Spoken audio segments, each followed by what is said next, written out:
Question में हमारे पास एक क्वाड्रिलेटरल दे रखा है।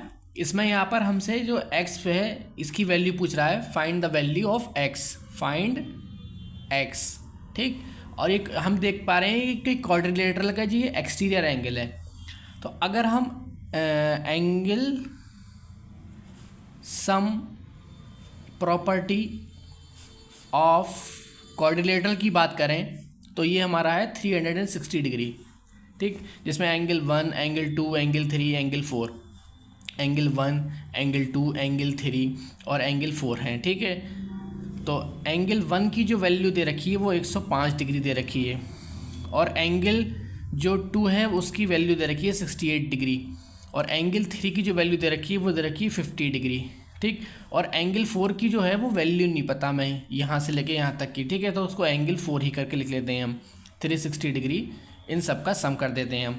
तो 115, 68 डिग्री, 50 डिग्री, जब मैं इन सबको ऐड करूँगा तो ये 13 और ये 2 6 और एक 7 और एक 8 और 5 13 और 200 हमारा आ रहा है 233 डिग्री, 233 डिग्री जो कि एंगल 4 के बराबर है, 360 के बराबर है।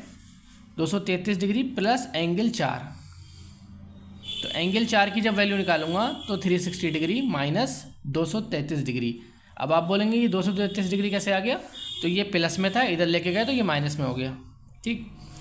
अब 360 डिग्री में से मैं 233 डिग्री निकाल देता हूँ, तो ये बचेगा मुझे 10 में से 3 गए 7 और यहाँ रह गए 5, 2 और यहाँ 3 में से 2 गए, तो 127 डिग्री आ गया मेरा एंगल 4। कितना आ गया, एंगल 4 आ गया मेरा 127 डिग्री, यानी कि यहाँ से लेके यहाँ तक जो एंगल आया वो जो आ गया वो आ गया 127 डिग्री। लेकिन पूछा ये तो नहीं था, पूछा वो गया था x वाला।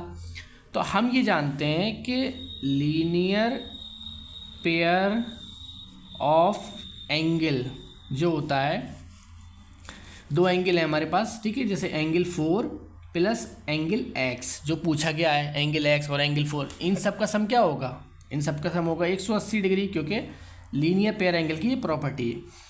तो x की वैल्यू निकालने के लिए 180 में से मैं एंगल 4 को माइनस कर दूं जो कि मेरा 127 डिग्री आया है। तो 180 में से जब मैं 127 निकालूंगा तो ये आएगा 53 डिग्री, यही पूछा गया था।